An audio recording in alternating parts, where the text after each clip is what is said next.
जय हिंद दोस्तों। आज हम लोग इस वीडियो में क्लास 9 बायोलॉजी चैप्टर 6 खाद्य संसाधन पशु इसके लघु उत्तरीय प्रश्नों को हल करने वाले हैं। तो इससे पहले यदि आप लोग इस चैनल पे नए आए हैं तो चैनल को सब्सक्राइब कर देंगे, वीडियो को लाइक और अपने दोस्तों के पास शेयर कर देंगे। पहला प्रश्न है कि पशुपालन की परिभाषा लिखें। इसका उत्तर लिखेंगे कि पशुपालन विज्ञान की वह शाखा है जिसके अंतर्गत पालतू पशुओं के भोजन, आवास, स्वास्थ्य, प्रजनन आदि पक्षों का अध्ययन किया जाता है, वही कहलाता है पशुपालन। यानी कि पशुपालन बोल सकते हैं तो विज्ञान का एक भाग है जिसके अंतर्गत की यानी कि जितने भी पालतू पशु हैं तो उन सभी के भोजन की, वे क्या खाएंगे, कहाँ पे रहेंगे और उनकी स्वास्थ्य कैसी है, वे प्रजनन किस प्रकार से करते हैं, तो इन सभी के बारे में यदि हम लोग अध्ययन करते हैं तो वही कहलाता है पशुपालन। अगला प्रश्न है कि उपयोगिता के आधार पर पालतू पशुओं को वर्ग का उल्लेख उदाहरण के साथ करें। इसका उत्तर लिखेंगे कि उपयोगिता के आधार पर पालतू पशुओं का वर्गीकरण तो पहला होता है पशुधन, जिसमें कि आर्थिक लाभ के लिए ये सभी पाले जाते हैं, जैसे कि गाय, भैंस, भेड़, ऊंट, बकरी, घोड़ा इत्यादि। दूसरा होता है कुक्कुट पालन, जिसमें कि अंडे और मांस के लिए पाले जाते हैं, तो ये बत्तख, मुर्गी, हंस हो जाएंगे। और तीसरा देखेंगे तो हो जाएगा मत्स्य पालन, जो कि आर्थिक लाभ और मांस ये दोनों के लिए ही पाले जाते हैं।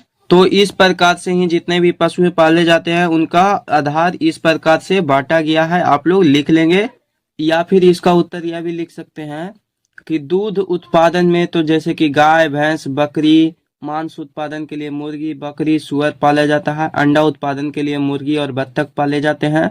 श्रम यानी कि मजदूरी का कार्य करने के लिए जैसे कि बैल, गधा, घोड़ा, ऊंट, इन सभी से ही सामानों को एक जगह से दूसरे जगह पे लेकर जाया जाता है, तो इस प्रकार से ये श्रम उत्पादन के लिए हो जाएंगे। फिर होता है ऊन उत्पादन, तो इसके अंतर्गत आ जाएंगे जैसे कि भेड़, खरगोश, इन सभी से ही ऊन का उत्पादन किया जाता है। तो इस प्रकार से ही उपयोग के आधार पर पशुओं को बांटा गया है। प्रश्न है कि पशुपालन के अध्ययन के किन किन क्षेत्रों में सुधार लाया जा सकता है। इसका उत्तर लिखेंगे कि पशुपालन के अध्ययन में कई क्षेत्रों में सुधार लाया जा सकता है, जिसमें कि नस्ल सुधार, पशु प्रबंधन, आहार और चारा योजना, रोग नियंत्रण और पशु चिकित्सा देखभाल, उत्पादकता बढ़ाना जैसे कि दूध, मांस, अंडे, ऊन, मछली, इन सभी की मात्रा को यदि उत्पादन को बढ़ा सकते हैं। और अपशिष्ट प्रबंधन भी शामिल है, यानी कि उसके जो कूड़े कचरे होते हैं, अपशिष्ट पदार्थ होते हैं, उन सभी को प्रबंधन करना। इतने सारे सुधार लाया जा सकता है पशुपालन के अध्ययन में। प्रश्न है कि भारतीय गायों और भैंसों की प्रमुख प्रजातियां कौन कौन सी है। अगर भारतीय गाय की प्रजातियां देखेंगे तो साहिवाल, गिर, रेड सिंधी, ठोकर, हरियाणवी।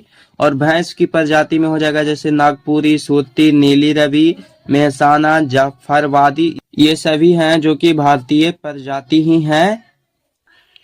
5 नंबर प्रश्न है कि रुक्षांश क्या है, ये पशुओं को कैसे प्राप्त होते हैं।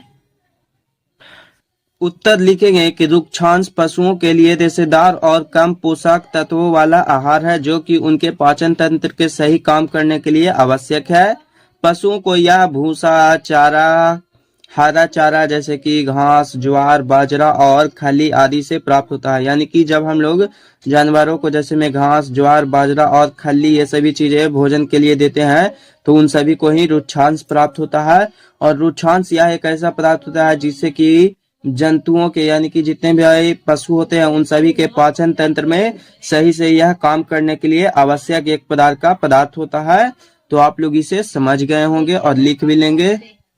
हमारे देश में दूध का औसत उत्पादन कम होने का क्या कारण है। यानी कि आप लोग भी जानते ही होंगे कि हमारे देश में जितने भी गायें हैं वे सभी कम दूध देती है, तो इसका क्या कारण होता है।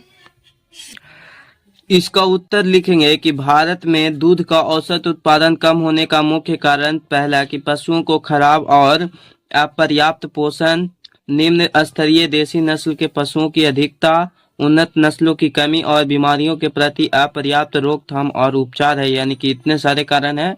तो पहला कारण देखेंगे तो पशुओं को खराब और अपर्याप्त पोषण, यानी कि हम लोग जितने भी भोजन देते हैं वे सभी सिर्फ घास ही होते हैं या उसके अलावा चोकर, ये सभी चीजें नहीं देते हैं। किंतु विदेशों में देखेंगे आप लोग तो जानवरों को देने के लिए उसके लिए अलग प्रकार से दवाइयां दी जाती है, अलग प्रकार से घास दिए जाते हैं। और दूसरा कारण देखेंगे तो निम्न स्तरीय देसी नस्ल, यानी कि हमारे यहाँ के जितने भी गायें जानवर हैं वे सभी देसी हैं। लेकिन आप लोग विदेशों में देखेंगे तो वहाँ पे जो इतने भी जानवर होते हैं वे सभी प्रजनन के द्वारा कराई गई एक नई पीढ़ी का उत्पादन किया जाता है, जिसके कारण वहाँ के जितने भी जानवर होते हैं वे अधिक मात्रा में दूध का उत्पादन करते हैं।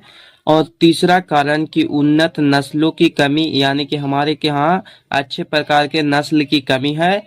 और चौथा की बीमारियों के प्रति अपर्याप्त रोकथाम और उपचार, यानी कि हमारे के यहाँ जब किसी भी जानवर को बीमारी हो जाती है तो उसको इलाज करने के लिए अच्छे दवाई नहीं मिल पाते हैं और किसानों के पास पैसे नहीं होते हैं ज़्यादा, कि जिस कारण वे जानवरों को अच्छे प्रकार से उसका इलाज कर पाए। तो इतने सारे कारण हैं भारत में दूध का औसत उत्पादन कम होने का कारण। तो यदि इन सभी में यदि अच्छे से सुधार लाया जाए तो हमारे देश में भी दूध का जो औसत उत्पादन है वह अच्छे मुकाम पर जा सकता है, यानी कि बढ़ सकता है। प्रश्न है कि दुधारू पशुओं को रोगाणुओं से होने वाले प्रमुख रोगों तथा उनके लक्षणों का उल्लेख करें, यानी कि जितने भी दूध देने वाले पशुएं होते हैं उनको कौन कौन से रोग होते हैं और उनके लक्षण क्या होते हैं।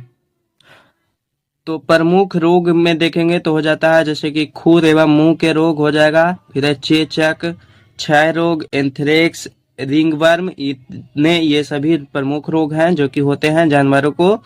और इसके लक्षण देखेंगे तो लिखेंगे कि इन रोगों के मुख्य लक्षणों में बुखार होता है, सुस्ती, भूख न लगना, मुंह और खुरों में छाले, अधिक लार गिरना और फिर दूध उत्पादन में कमी और शरीर में सूजन, ये सभी चीजें होने लगती है।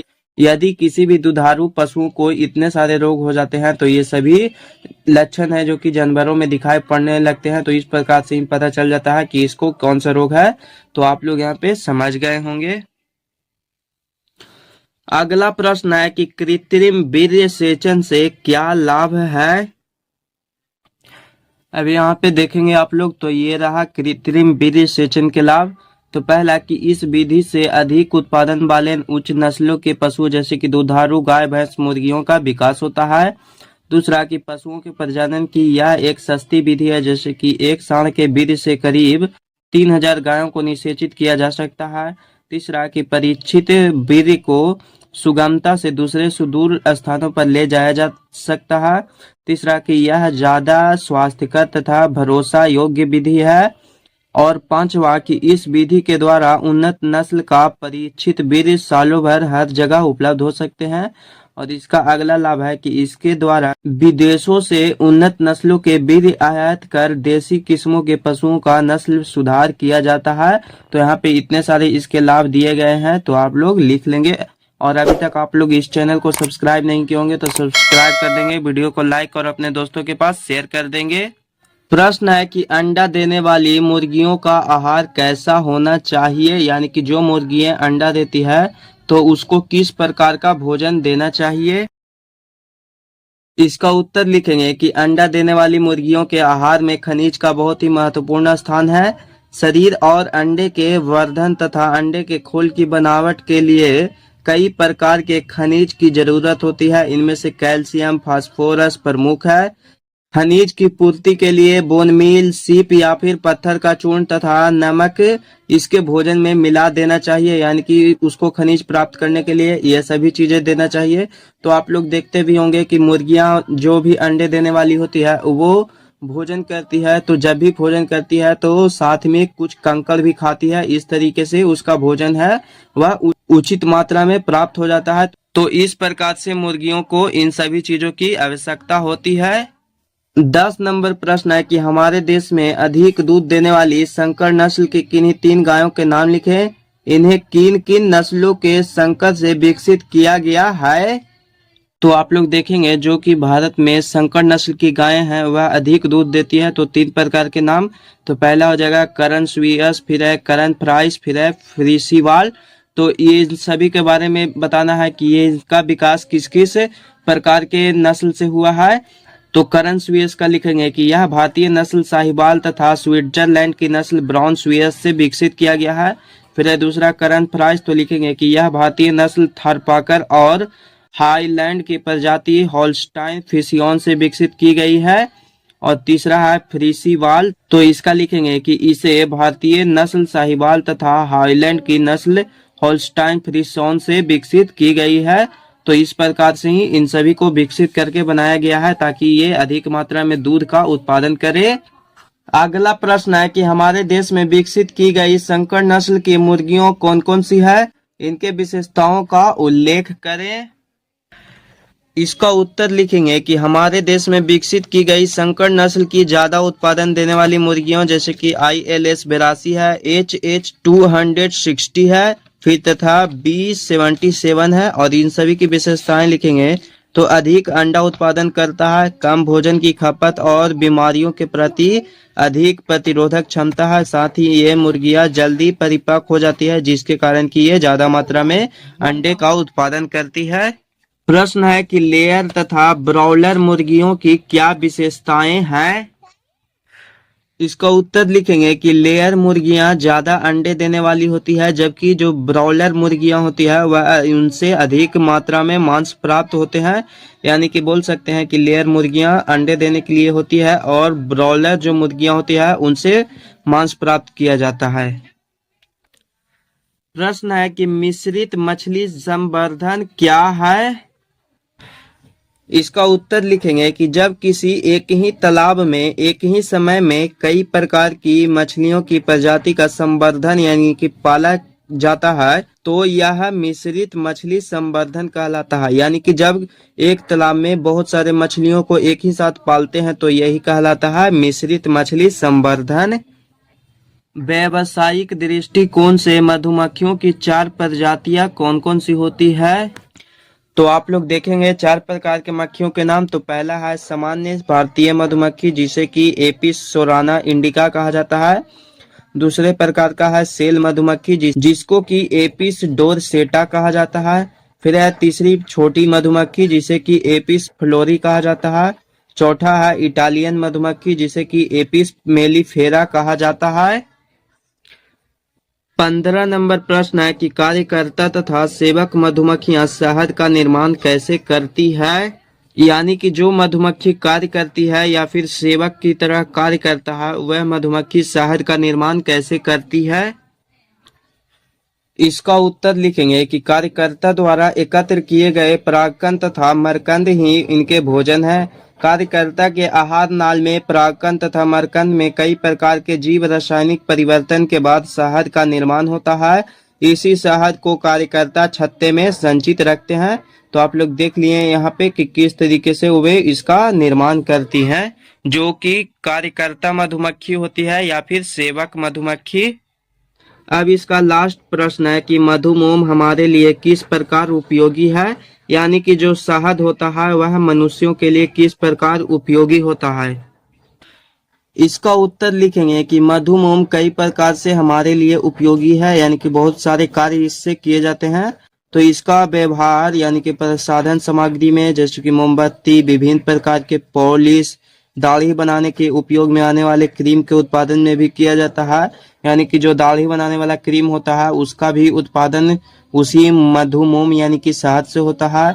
मोमबत्ती का भी निर्माण होता है और जितने भी प्रकार के पॉलिश करने वाले चीजें होती हैं उन सभी का भी निर्माण मधुमोम से ही होता है। तो आप लोग देख लिए होंगे कि यह जो मधुमोम होता है वह मनुष्यों के लिए किस प्रकार से उपयोगी होता है।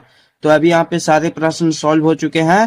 तो मिलते हैं हम लोग फिर एक नए वीडियो के साथ। तब तक के लिए जय हिंद, जय भारत।